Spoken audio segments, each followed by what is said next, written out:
Nyleave Hanf Campbell. And she sent me an introduction. And before I read the introduction, I'll just let people know that I was there for Nyleave's very first speech that she gave to our club a few months back. And she did tell us that she had a big health issue some time back, a very serious brain tumor, which didn't know which way it would go, but it was very successfully removed. And so that must have been a very thrilling time. So Nyleave calls herself a survivor, very legitimately so. She's also a second-year student at St. Paul College, completing her AA degree in communications.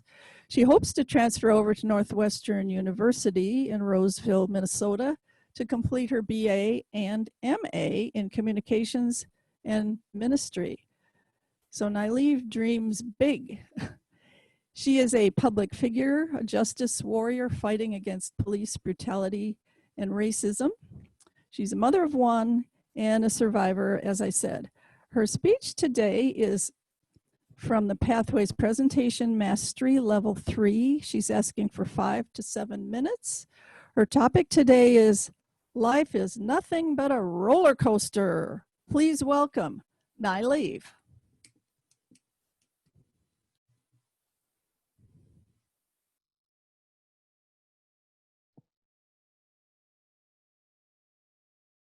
Nyleave, you're muted. Thank you.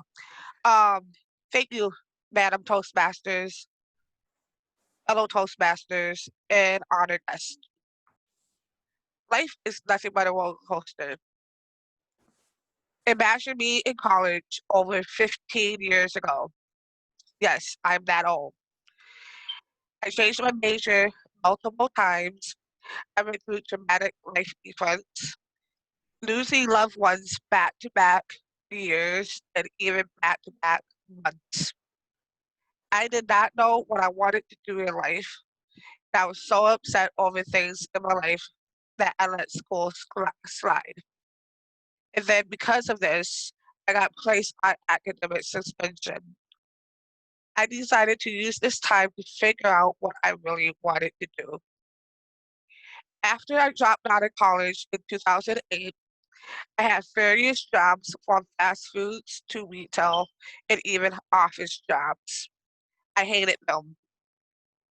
I thought about going back to college and even started the process a few times, but I did not follow through on it. I had no clue I had an outstanding bill for $600 in tuition book fees. I did have a clue that my FAFSA, which is financial aid for everyone who fills out for college, was in terrible shape. Throughout my 20s and early 30s in my life has been a roller coaster ride.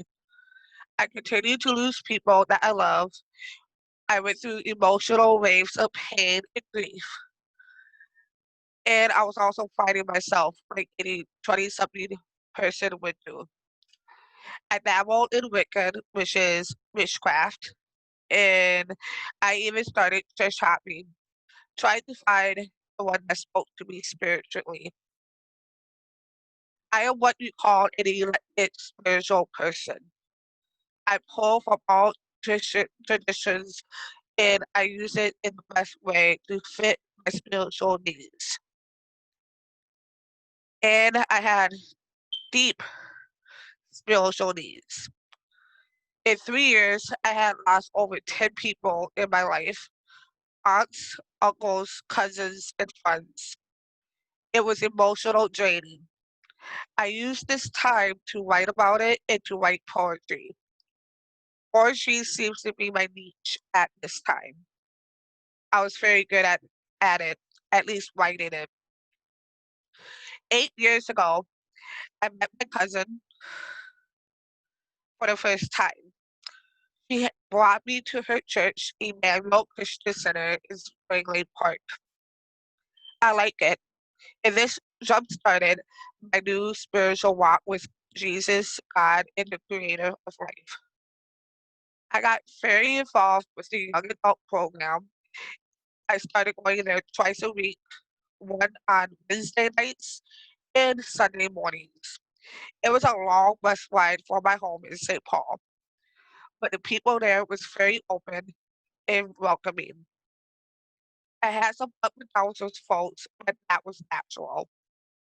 It did not stop me from wanting to be baptized as a member. This was my turning point. This woke me up to wanting to find out what I really wanted to do with my life. Over the next year, I learned how to forgive people and how to move on from the past. Life went on with work and church. Then in late 2013, I started to have excruciating headaches, which felt like pins and needles and throbbing. I kept collapsing to the floor, which felt like sharp pains in my upper body. I ended up in the emergency room every 2 weeks. I eventually had to quit my job and get out of the system because of my medical problems. I finally got health insurance through the state and was able to see a doctor, but the appointment was set for May 20th, which was months away. I do not think they knew how bad my symptoms was. From January through April, I was still going to the ER every 2 weeks. It wasn't until May 2nd that they finally listened to my needs and wants. They finally got an emergency MRI and they told me that I had a brain tumor. They went over my options and I choose to have the tumor surgically removed. It would disrupt my life so much.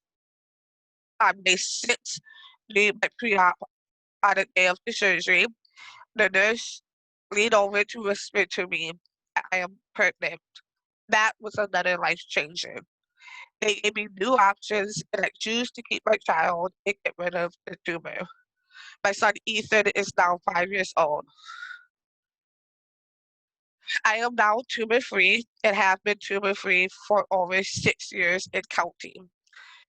I have 4 more years before they start doing MRIs every 5 years.